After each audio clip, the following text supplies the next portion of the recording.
भक्ति के बहुत अलग अलग स्वरूप होते हैं, जिसमें 9 प्रकार की भक्ति को मुख्य तौर पे नवधा भक्ति के रूप में हम जानते हैं या प्रचलित है।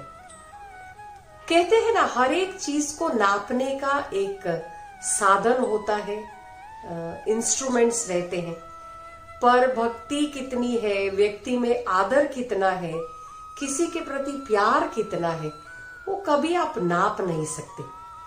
इसीलिए शायद नरसिंह मेहता, मीराबाई, नामदेव जी, कबीर, इनको कोई पहचान नहीं पाया या इनकी भक्ति को कोई नाप नहीं पाया। ऐसी ही एक कहानी है जनाबाई की।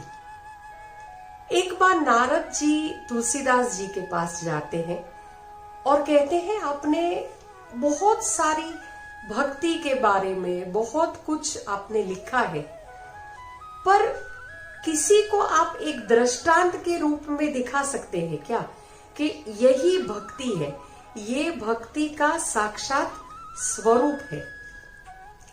तब तुलसीदास जी नारद जी को जनाबाई को मिलने का कहते हैं कि जनाबाई का दर्शन करो, तुमको पता लग जाएगा कि साक्षात भक्ति क्या होती है। और जब भक्त के अंदर भक्ति प्रस्फुरित होती है तो उसका जीवन ही प्रभुमय हो जाता है और वो जो कुछ भी करते हैं वो सब प्रभुमय ही रहता है। नारद जी ढूंढते ढूंढते जाते हैं।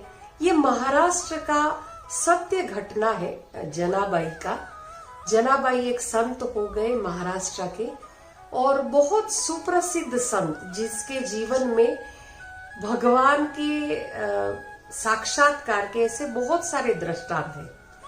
नारद जी पहुंचते हैं जनाबाई को ढूंढते ढूंढते उनके गांव। सबसे उनका घर का पता पूछा, सबने उनको गाइड किया जनाबाई कहाँ रहते हैं। नारद जी पहुंचते हैं जनाबाई के घर के सामने।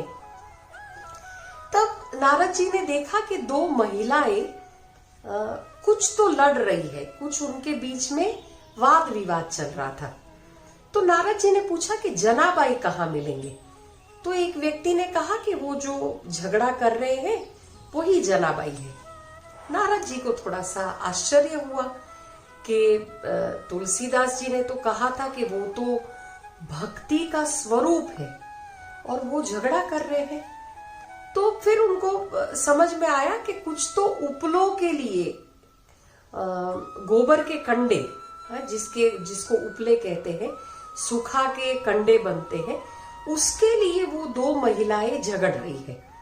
अब इसमें हुआ ऐसा था कि जनाबाई के 2-4 कंडे दूसरी महिला ने ले लिए थे। तो जनाबाई का कहना था कि मुझे तुम्हारे उपलों के ढेर में से मेरे उपले ले लेने दो।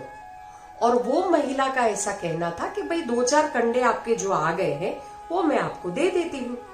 पर जनाबाई का कहना था कि नहीं, मेरे उपले मैं खुद चुन के वो ढेर में से ले लूंगी। अब नारद जी को समझ में नहीं आ रहा था कि भाई उपले 2-4 उपले इसमें उसके चले गए या जनाबाई के उपले ये महिला में चले गए, क्या फर्क पड़ता है। पर फिर भी बहुत सारा वाद विवाद झगड़े के बाद दूसरी महिला ने एग्री किया कि ठीक है जनाबाई, तुम्हारे जितने 2-4 उपले इसमें पड़े हैं वो मेरे में से ले लो। जनाबाई ने खुशी खुशी अपने उपले उसमें से ले लिए और घर चली गई। अब नारद जी को आश्चर्य बहुत ज्यादा हुआ और उनकी उत्सुकता और बढ़ी। नारद जी पहुंचते हैं जनाबाई के घर पे और पहले प्रणाम करते हैं जनाबाई को, और सबसे पहले जनाबाई को प्रश्न पूछते हैं कि आपने जो उपलों के लिए झगड़ा किया और आपको कैसे पता लगा कि वो ढेर में आपके उपले कौन से हैं। आपने जो 4 उपले लिए वो आपने कैसे माना कि ये आपके ही उपले हैं। उपले तो उपले हैं, कंडों में कोई फर्क नहीं पड़ता है, गोबर के कंडे कंडे हैं। तब जनाबाई ने बताया कि देखो, मेरे जो उपले हैं उसमें से विठल विठल की आवाज सुनाई देती है।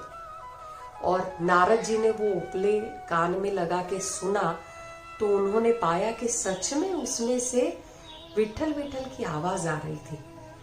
तब नारद जी नतमस्तक हुए और जनाबाई को साक्षात दंडवत प्रणाम किया कि तुम्हारी भक्ति सच में जो तुलसीदास जी ने बताया था वही भक्ति का स्वरूप है और नारायण भगवान विठल उनके साथ है।